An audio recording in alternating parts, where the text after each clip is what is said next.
Τραβάει τώρα. Λοιπόν, 7 Μαΐου 2017 έχουμε φύγει με την παρέα από τα Άγραφα και πάμε με το αμάξι του Κώστα, για το Καροπλέσι, με το αμάξι του Κώστα, εγώ με το αμάξι του Κώστα, και πίσω ακολουθεί η παρέα με το αμάξι του Βασίλη, ο Βασίλης μαζί με τον Γιώργο, τον γαμπρό μου. Λοιπόν, μια φοβερή διαδρομή,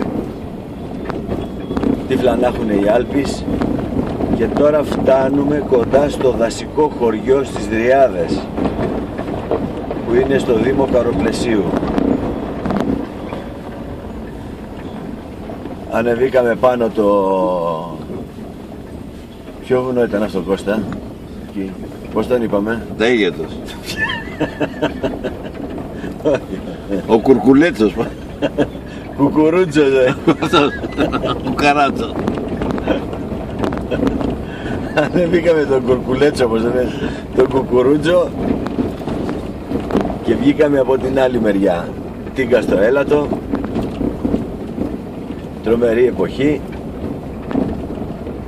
Φάγαμε τα σαντουιτσάκια μας με τα... Είχανε μέσα, Κώστα, πώς τα πάμε? Το φουέγκο 15 ευρώ το κιλό. Έτσι, προκυκλοπαιδικά το λένε. 15 ευρώ το κιλό το φουέγκο.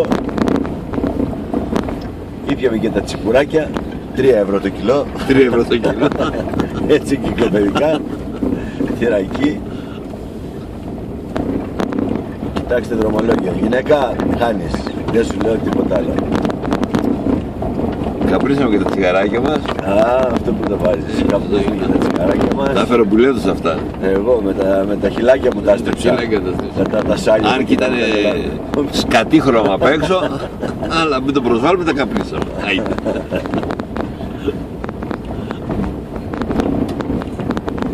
Λοιπόν, αυτή τη διαδρομή, γυναίκα, είναι τόσο εύκολη. Όπως βλέπεις, ο δρόμος είναι υπέροχος βατός, θα την κάνουμε μαζί.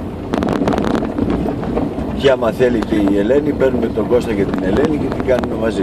Με τα πόδια όμως. Ναι, με τα πόδια, για ασφάλεια, μην πες το καγκρό μου.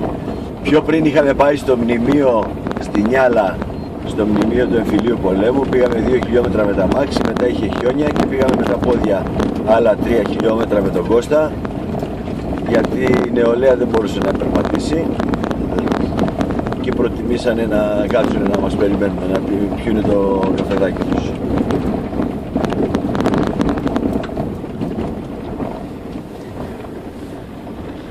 Λοιπόν, στο βάθος όπου φαίνονται κάποια πράγματα, πάμε σιγά σιγά. Τρομερή διαδρομή όμως, έτσι.